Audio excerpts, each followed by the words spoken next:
It's funny that I met you like a week ago while all fuck. Yeah. Were you geek? The shed or the garage.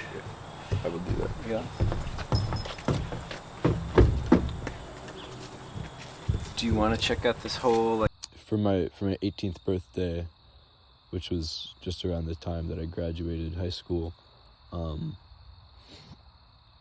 I had my family from Vermont and from all over both sides of my family, and we had a very beautiful gathering. But I made it a point that I wanted deer from the house to be served. I wanted that to be the dish. And I remember my dad, he was just back here. He shot it from maybe I don't know, it was pretty close to him. I don't know how many feet. I forget where he had to stand at the time. But, he shoots it, it drops. It was a very clean kill. Usually you have to chase it down a little bit. And then you gotta haul it out of the woods, which I came back and I helped him with. It's symbolic of connection to both nature and, the history, and bringing bounty to the table for the ones you love. When you're eating the dish, it's like you can't help but think about, this was killed by the man sitting next to me. It was butchered by the man sitting next to me. And he did this out of love for, us and the ecosystem, and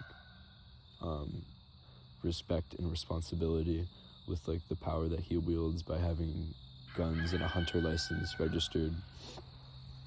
I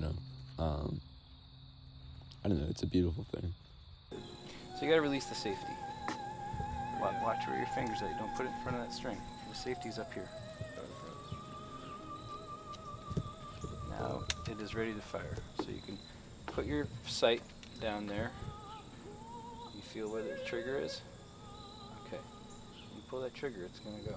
How much recoil? 0.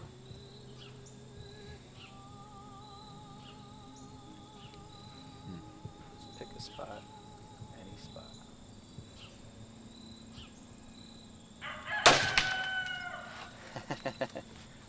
Cool, huh? Was it the spot you wanted to hit? Spot, Yeah, hell yeah. That thing is accurate. That's crazy. It's called the stock. Your trigger's here. Your hand grip. The string. These are called cams up here that rotate. These are called arms up top. Your scope. You do have, again, the hand rest with the safety guard. You don't want your hands to go above that when you fire, because it's going to be very fast, high-powered movement of the string. Again, you have your sled is up here with the safety on it. What we're doing now is called cocking the bow, and there's a way to decock it so that you're not going to injure yourself. And like I said before, I consider this a tool. It's not just a weapon, it's a tool, because it's going to perform a function. And with any tool, I don't care if it's a hammer, you're going to want to learn how to use that tool as to not injure yourself. So that's, now it's clicked, it's cocked.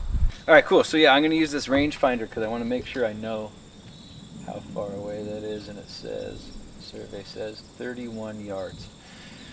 So that when I look in the scope and I see the 30-yard mark, and I'm going to pick a spot on that target to try and hit, then I know I'm going to be approximately in the right location. So again, the safety's here where my thumb is, and once I get it lined up to where I want it to be,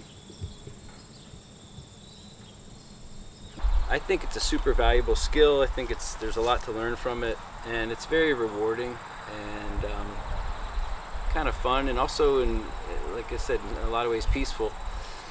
90 to 95% of your time is going to be sitting alone in the woods quietly. It all goes back to the earth, and it makes you realize that connection, and yeah, a lot of people who eat meat, they don't know where that animal lived or where it came from or what kind of life it had at all. And I don't know the whole background of a deer maybe that I take, but I know that it lived in nature and got to, probably have a pretty good life, you know what I mean? So and if you do it right, you're gonna do it in a humane way. Another reason to have good equipment, and that's why I got this thing. So